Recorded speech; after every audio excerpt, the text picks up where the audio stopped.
الحمد لله نحمده ونستعينه ونستغفره ونؤمن به ونتوكل عليه ونعوذ بالله من شرور أنفسنا ومن سيئات أعمالنا من يهده الله فلا مضل له ومن يضلله فلا هادي له ونشهد أن سيدنا وسندنا ومولانا وأولانا محمدا عبده ورسوله الذي أرسله بالحق بشيرا ونذيرا وداعيا إلى الله بإذنه وسراجا منيرا وقد قال الله سبحانه وتعالى في شان حبيبه ومحبوبه ومعشوقه أعوذ بالله من الشيطان الرجيم بسم الله الرحمن الرحيم إن الله وملائكته يصلون على النبي يا أيها الذين آمنوا صلوا عليه وسلموا تسليما اللهم صل على محمد وعلى آل محمد كما صليت على إبراهيم وعلى آل إبراهيم إنك حميد مجيد اللهم بارك على محمد وعلى آل محمد كما باركت على إبراهيم وعلى آل إبراهيم إنك حميد مجيد بلغ العلا بكماله كشف الدجى بجماله حسنت جميع خصاله صلوا عليه وآله মুআজ্জাজ মুহতারাম সম্মানিত মুসল্লিয়ান ইকরাম, মহান আল্লাহ রাব্বুল আলামিনের পবিত্র দরবারে অসংখ্য অগণিত শুকরিয়া জানাচ্ছি যে রব্বুল আলামিন আমাদেরকে আজকের এই পবিত্রতম দিন, রজব মাস, পবিত্র মাস, এরপরে পবিত্রতম দিন সাইয়্যিদুল আইয়াম বলা হয় যেটাকে, জুমার দিনে তার ঘরে এসে হাজিরা দেওয়ার তৌফিক যে মহান রব্বুল আলামিন আমাদেরকে দান করেছেন তার শুকরিয়া আদায় করছি। সবাই করছি আলহামদুলিল্লাহ। লাখ কোটি দুরুদ ও সালামের হাদিয়া পেশ করছি বিশ্বের সর্বকালের সর্বশ্রেষ্ঠ মহামানব সাইয়্যিদুল আম্বিয়া ওয়াল মুরসালিন, ইমামুন নবিয়্যিন, খাতামুল আম্বিয়া ওয়াল মুরসালিন, শফিউল মুযনিবিন, রাহমাতুল লিল আলামিন, সাহিবু মাকাম মাহমুদ, সাহিবু হাউজ কাউসার, হযরত মুহাম্মদ সাল্লাল্লাহু আলাইহি ওয়াসাল্লামের পবিত্র রূহ মুবারকে অসংখ্য অগণিত সালাম এবং দুরূদ পেশ করছি। সবাই পড়ছি সাল্লাল্লাহু আলাইহি ওয়াসাল্লাম। রাসূল পাক সাল্লাল্লাহু আলাইহি ওয়াসাল্লাম থেকে শুরু করে আজকের এই দিনটি পর্যন্ত লিইলাহি কালিমাতিল্লাহি তাআলা আলা আদিয়ানিল বাতিলিয়া, পৃথিবীর সমস্ত আদিয়ানে বাতিলের বিরুদ্ধে, মানব মস্তিষ্ক প্রসূত বাতিল ধর্মের বিরুদ্ধে ইসলামকে বিজয়ী করার জন্য যারা শহীদ হয়ে গেছেন, রব্বুল আলামিন সকল শুহাদা ইকরামকে জান্নাতের আলা মাকাম দান করুন, সেবা বলে আমিন। মুজাহিদিন ইকরাম যারা রয়েছেন, রব্বুল আলামিন তাদেরকে সরাসরি নুসরত দান করুন। নির্যাতিত, নিপীড়িত, মাজলুম, অসহায় মুসলমানদেরকে আল্লাহ রাব্বুল আলামিন নাজাত দান করুন, সেবা বলে আমিন। সাথে সাথে সারা বিশ্বে ছড়িয়ে পড়া এই ভাইরাস থেকে উম্মতে মুহাম্মাদিকে আল্লাহ রাব্বুল আলামিন হেফাজত করুন। আল্লাহুম্মা ইন্নী আউযু বিকা মিনাল বারাসি ওয়াল জুনুনি ওয়াল জুযামি ওয়া মিন সাইয়্যিল আসকাম وَلَنَبْلُوَنَّكُمْ بِشَيْءٍ مِّنَ الْخَوْفِ وَالْجُوعِ وَنَقْصٍ مِّنَ الْأَمْوَالِ وَالْأَنفُسِ وَالثَّمَرَاتِ وَبَشِّرِ الصَّابِرِينَ। এগুলো আল্লাহর পক্ষ থেকে পরীক্ষা। যারা পরীক্ষার সময় ধৈর্য ধারণ করবে তাদের ব্যাপারে মহান আল্লাহ রাব্বুল আলামিন বলেন ওয়াবাশশিরিস সাবিরিন। ধৈর্যশীল যারা, এই সমস্ত পরীক্ষায় যারা ধৈর্য সহকারে আল্লাহ রাব্বুল আলামিনের পরীক্ষাগুলোকে যারা ধৈর্য সহকারে, সবর সহকারে যারা কি করবে, গ্রহণ করবে, আল্লাহ তাআলা তাদের জন্য জান্নাতের সুসংবাদ দিয়েছেন।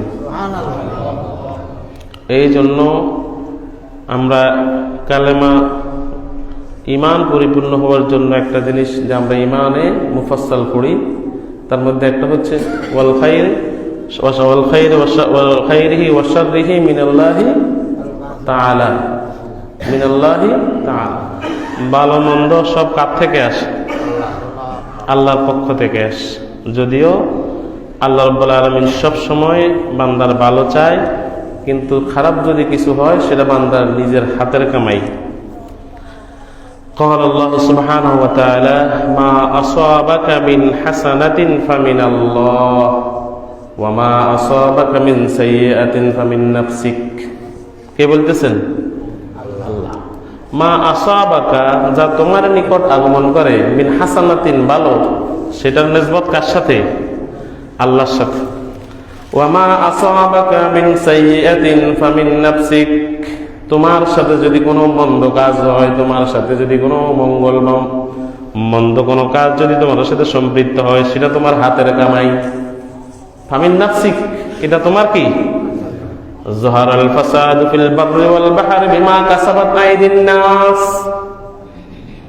মহাসমুদ্রের মধ্যে যদি কোনো ছন্দপতন ঘটে, সেটাকে আমরা বলি সুনামি। মহাসাগরগুলোর মধ্যে যে ঘূর্ণিঝড় সৃষ্টি হয়, সেটা হলো ছন্দপতন।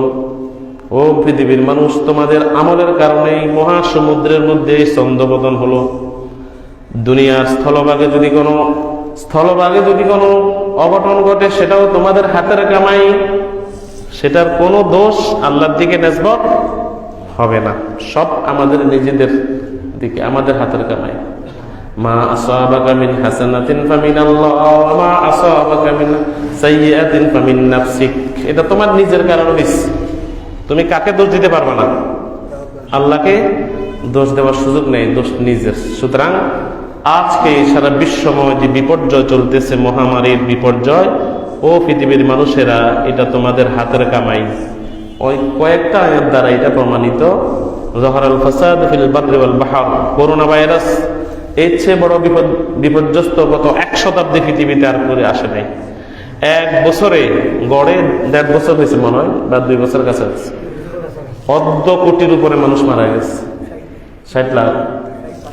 60 লক্ষ মানুষ মারা গেছে। চিন্তা করেন তাহলে কত বড় বিপর্যয়। তারপরে প্রতিনিয়ত ঘূর্ণিঝড়, প্রতিনিয়ত সুনামি, ভূমিকম্প, বিভিন্ন প্রাকৃতিক বিপর্যয়গুলো ঘটতেছে, হাজার হাজার মানুষ মারা যাইতেছে। এটাও মানুষ কি? এটাও হাতের কামাই। এটাও কিসের কামাই? হাতের কামাই। আল্লাহ তাআলা এই বিপর্যয় থেকে মানুষদেরকে হেফাজত করুন সবাই বলে আমিন। আমি গত জুমাতে বলেছিলাম, তাফসীরে মাজহারের মধ্যে আসছে, প্রতিদিন মহাসমুদ্র আল্লাহর কাছে 5 বার আহ্বান করে যে আমার তীরবর্তী দেশগুলো কাফের, মুশরিক, ফুজ্জার, নাস্তিক, এরা তোমার অবাধ্য, এরা তোমার সাথে নাফরমানি করতেছে, মুসলমানদের উপরে জুলুম করতেছে, শুধু অনুমতি দাও, সবগুলো মিসমার করে দিই। পৃথিবীতে মোট কয়টা মহাসাগর আছে? কয়টা? জি জি 5টা। হিসাব করেন না। প্রশান্ত মহাসাগর, তারপর আটলান্টিক মহাসাগর, ভারত মহাসাগর, দক্ষিণ মেরু মহাসাগর, উত্তর মেরু মহাসাগর। এটাই আমার হিসেবে তো 5টা। এই পৃথিবীকে যদি আপনি পুরা পৃথিবীর মধ্যে 100 ভাগের মধ্যে 75 ভাগ হচ্ছে পানি, সুবহানাল্লাহ, আর 25 ভাগ হচ্ছে কি? স্থল। তাহলে পৃথিবীতে পানির পরিমাণ বেশি, অনেক বেশি। আর এর মধ্যে সবচেয়ে বেশি হচ্ছে এই 5টার মধ্যে 4টার মধ্যে যা আছে প্রশান্ত মহাসাগরের এর চেয়ে বেশি আছে।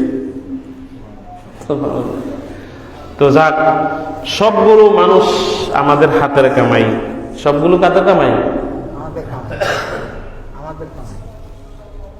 সব আমাদের হাতের কামাই। তাহলে আমরা যখন আমাদের রেসপন্সিবিলিটি আমাদের দিকে আসছে, তখন এটার সমাধানও আমরা করতে হবে। সমাধান কি? আর রুজুউ ইলাল্লাহ, মানে তাওবা, আল্লাহর দিকে ফিরে আসে। এটা সমাধান কি? তাওবা। আর তাওবা তো ইয়ানি আর রুজুউ, তাওবা শব্দের একটা অর্থ কি? ফিরে আসে। আমাদের দেশের পিসাবেরা যে তাওবাকে আমাইনে সব্বরিকা তুমসে, এগুলো ওনাদের বানানো রীতিনীতি, এগুলোর ব্যাপারে কথা বলবো না। তবে এগুলো সুন্নত পদ্ধতির পরে, সুন্নত পদ্ধতির কথা ইমাম নববী তার হাদিসের মধ্যে বলে গেছেন, আপনার রিয়াজুস সালিহিনের মধ্যে। আমি প্রায় সময় বলি, তওবার জন্য শর্ত হলো 3টা। সেটা যদি আল্লাহ এবং বান্দার হক সংক্রান্ত হয়, আর শুধু আল্লাহর হক সংক্রান্ত হয়, আর যদি সেই গুনার মধ্যে যদি কোনো মানুষের কোনো হকের ব্যাপারে সংক্রান্ত কোনো কিছু হয়, তাহলে তার জন্য হচ্ছে 4টা শর্ত।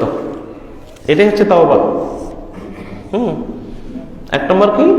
আইয়াকলা আনিল মাসিয়া, আইয়ান্দামা আলা ফি'লিহা। আইয়াকলা আনিল মাসিয়া মানে গুনাহ ছেড়ে দেওয়া। আইয়ান্দামা আলা ফি'লিহা মানে হচ্ছে যে গুনাহটা লিপ্ত আছি, এটার জন্য আল্লাহর কাছে লজ্জিত হয়ে যাওয়া। গুনাহটা ছেড়ে দিলাম, সাথে সাথে কি হয়ে গেলাম? লজ্জিত হয়ে গেলাম। আইয়াযমা আল্লাহ ইয়াউদা ইলাইহি বা ইলাইহা আবাদা। এইভাবে দৃঢ় সংকল্প করা যে গুনার মধ্যে আমি এখন কি আছি? লিপ্ত আছি, মুলহাক আছি, যুক্ত আছি। সেই গুনাহটা আমি কি করব? আর জীবনে করব না। সেটা তো দিলাম, শর্মিন্দা হয়ে গেলাম, সাথে সাথে আমি আর কখনো এই গুনাহটা।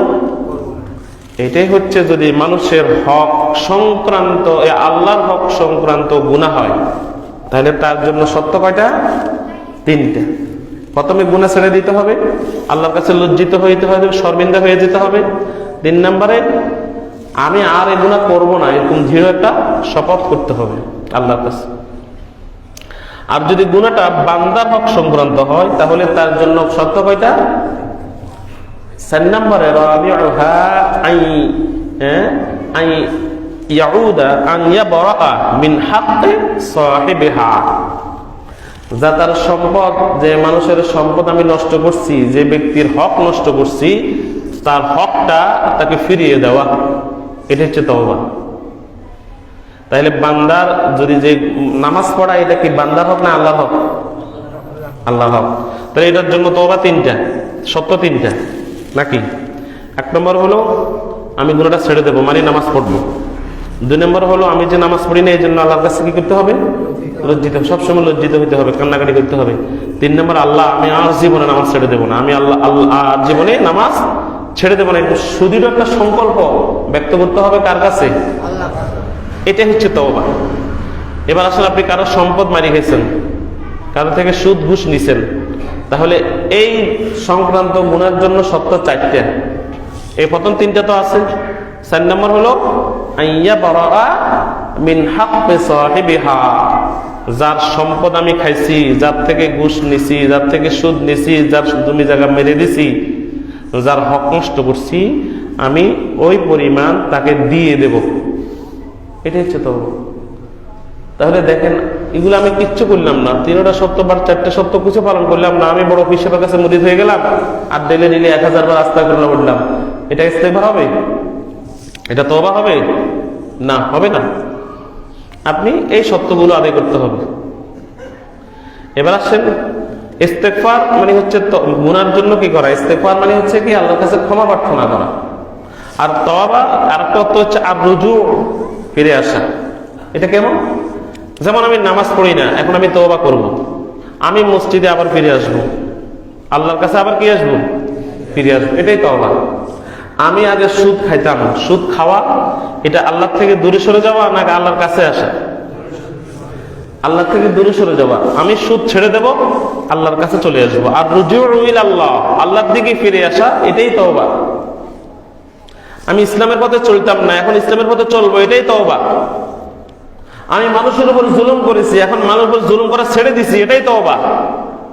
আমি মানুষের সম্পদ অন্যায়ভাবে গচ্ছিত করেছি, এখন আমি করব না, এটাই তওবা। দ্রব্যমূল্যের ঊর্ধ্বগতির জন্য আমি বেশি দামের বেশি টনকে টন বর্জ্য সামগ্রী কিনে দাম বাড়ানোর জন্য আমার গুদামের মধ্যে আবদ্ধ করে রাখছি, এটা গুনাহ। এখন আমি আবদ্ধ করে করি না, এটা ছেড়ে দিছি, এটাই তওবা। তাহলে আর তওবা মানে কি? ফিরে আসা। আল্লাহর পথ থেকে সে বিচ্যুত হয়ে গেছে, এখন আবার আল্লাহর পথে ফিরে এসছে, এটাই কি? তওবা।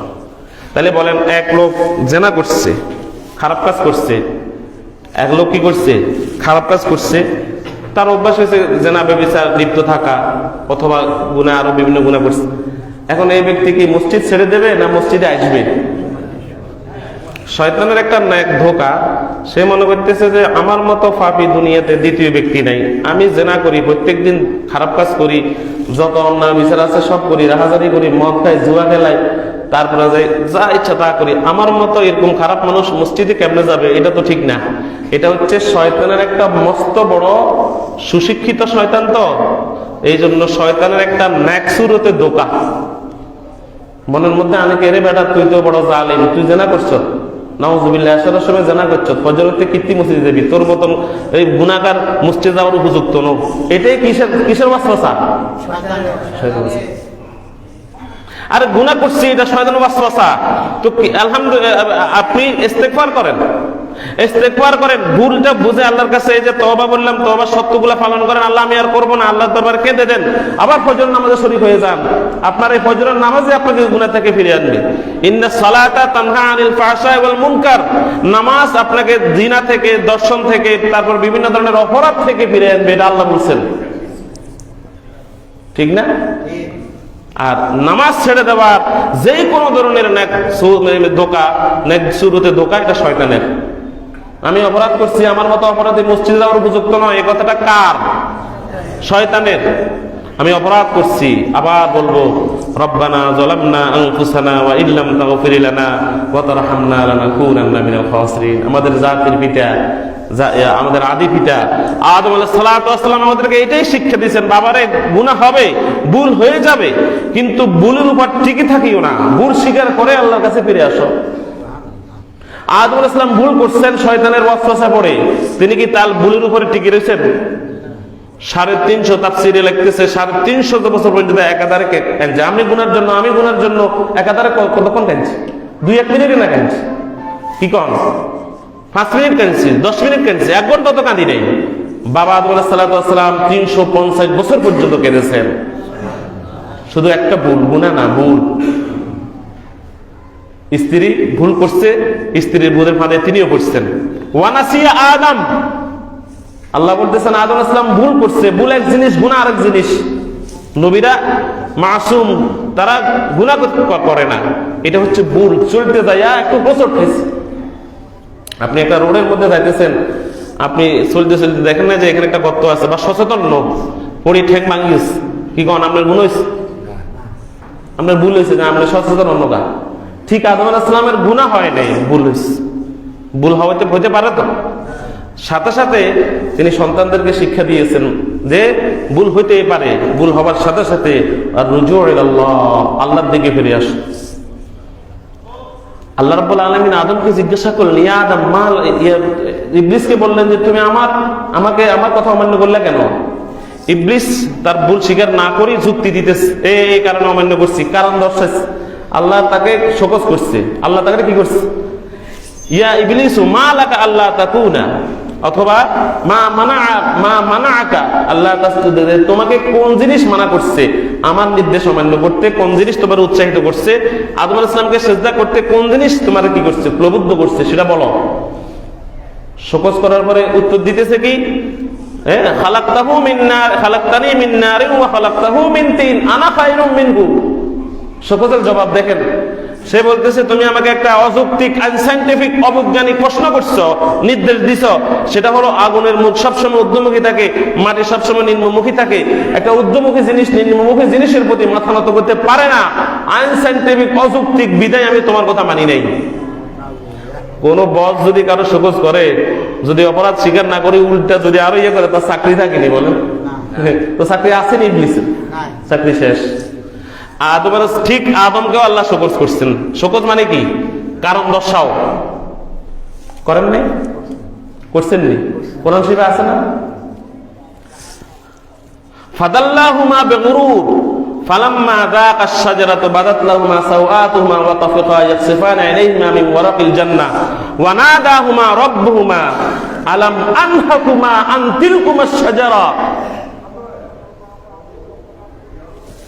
ওয়া আকুল লাকুমা ইন্নাশ শাইতানা লাকুম আদুউম মুবিন। শোকজ করছেন আদমকেও, আদম আমি কি তোমাকে বলি নাই যে শয়তান তোমাদের প্রকাশ্য দুশমন? আমি কি তোমাকে নিষেধ করি নাই এই গন্ধম ফল খাইও না? আমি কি তোমাকে নিষেধ করি নাই? তাহলে আদম আলাইহিস সালামের শোকজের জবাব কি দিচ্ছেন? এরপর আদম আলাইহিস সালাম এবং হাওয়া আলাইহিস সালাম দুজনকে শোকজ করছেন আল্লাহ। কারণ দর্শাও, ইবলিস কেও বললেন কারণ দর্শাও, ইবলিস কারণ দর্শে দিয়ে এরকম। আর হাওয়া এবং আদম আলাইহিস সালামকে বললেন আমার শোকজের জবাব দাও।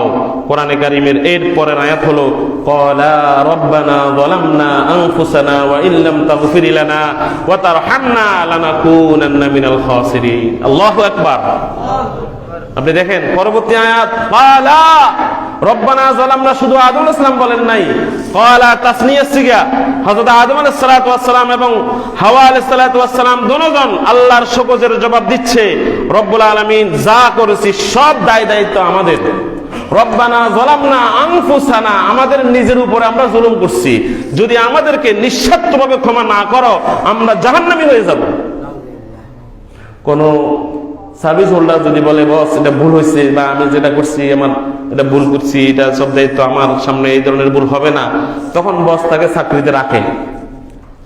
আল্লাহ রাব্বুল আলামিন বললেন ঠিক আছে আমি তোমাকে তোমার এই ভুলের কারণে তোমার শোকজটার জবাবটা আমি গ্রহণ করলাম, তবে জান্নাতে আর তোমাকে আমি থাকবো না, তোমাকে ট্রান্সফার করে দেব। তোমাকে আমি এখন হেড ব্রাঞ্চ থেকে ট্রান্সফার করে নোয়াখালী ব্রাঞ্চে পাঠাবো। ঠিক না ভাই? ঠিক ভাই। জান্নাত হচ্ছে আমাদের মূল কেন্দ্র। মুসলমানদের মূল বাড়ি কোথায়? জান্নাত। এটা আমাদের পৈতৃক সম্পত্তি। জান্নাত আদম আলাইহিস সালামের সম্পত্তি, আমরা আদম আলাইহিস সালামের ছেলে, এই জন্য জান্নাত আমাদের পৈতৃক সম্পত্তি। আল্লাহ বললেন তোমাকে এই মূল থেকে তোমাকে আমি কি করলাম? ট্রান্সফার করলাম। তোমার বদলি হয়ে গেছে। কোথায়? এমন একটা জায়গাতে যাইবা যেখানে তুমি উৎপাদন করে খাইবা, আলু, পটল, রসুন, পেঁয়াজ, তারপরে ফল ফলা দিয়ে। জান্নাতে তো আরামের খানা, হেড ব্রাঞ্চে তো আছিল সব খানা সরকারের ছিল, মানে আল্লাহ ছিল। এখন সব তুমি রেডি করিবা, দুনিয়াতে যাবা, সার্বক্ষণিক তোমাকে চতুর্দিকে ঝামেলা, টেনশন, বিপদ আপদ জাফাই ধরবে, ওই জায়গায় যাও নামো তোমরা। তারপরে বলছেন এখানে ফিহা তামুতুনা ওয়া ফিহা তাহইয়াউনা ওয়া ফিহা তামুতুনা ওয়া মিনহা তুখরাজুন, এখানে তোমরা জন্ম নিবা, এখানে তোমরা মৃত্যুবরণ করিবা, আবার এখান থেকে আমি আবার আমার দিকে নিয়ে আসবো। তাহলে আমাদের বাবা আদম আলাইহিস সালাম আমাদেরকে এটাই তওবা শিক্ষা দিয়েছেন। আমাদের বাবা সন্তানদেরকে শিক্ষা দেয়, আমাদের বাবা আমাদেরকে তওবা শিক্ষা দিয়েছে। ভুল হবে সাথে সাথে স্বীকার করে দিতে হবে। কোন ব্যক্তি যদি, আরেকটা মাসালা শুনেন, কোন ব্যক্তি যদি গুনাহ হওয়ার, কবিরা গুনাহ হোক, কবিরা গুনাহ করার পরে যদি মুহূর্তের মধ্যে, মুহূর্ত বলতে এখানে কেউ বলছেন 1 ঘন্টা বা 2 ঘন্টা বা 1 ওয়াক্ত থেকে আর ওয়াক্তের মাঝামাঝি, যোহর থেকে আসর, আসর থেকে মাগরিব, এর মধ্যে যদি সে 2 রাকাত নামাজ পড়ে যদি আল্লাহর কাছে তাওবা করে, আল্লাহর কাছে গুনাহ মাফ চায়, তাহলে ওই গুনাহটা আল্লাহর সাথে সাথে কেটে দেন। বান্দার আমলনামাতে গুনাহ করলে, নিয়ত করলেও গুনাহ লেখা হয় না, গুনাহ বাস্তবায়ন করলেও সাথে সাথে লেখা হয় না। কিসের সুযোগ দেন? তওবার সুযোগ দেন। ফেরেশতা ডান পাশের ফেরেশতা, বাম পাশের ফেরেশতা, এগুলো হাদিসের মধ্যে বলে যে একটু ওয়েট করো, একটু অপেক্ষা করো, তাকে একটু, আল্লাহ তো তাকে সুযোগ দিচ্ছেন, ফুরসত দিচ্ছেন, সে তওবা করে কিনা দেখো।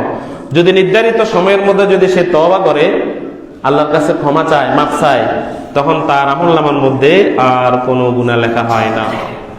আর যদি সে তওবা না করে, শুধু ওই অপরাধের কারণে একটা গুনাহ তার আমলনামার মধ্যে লেখা হয়।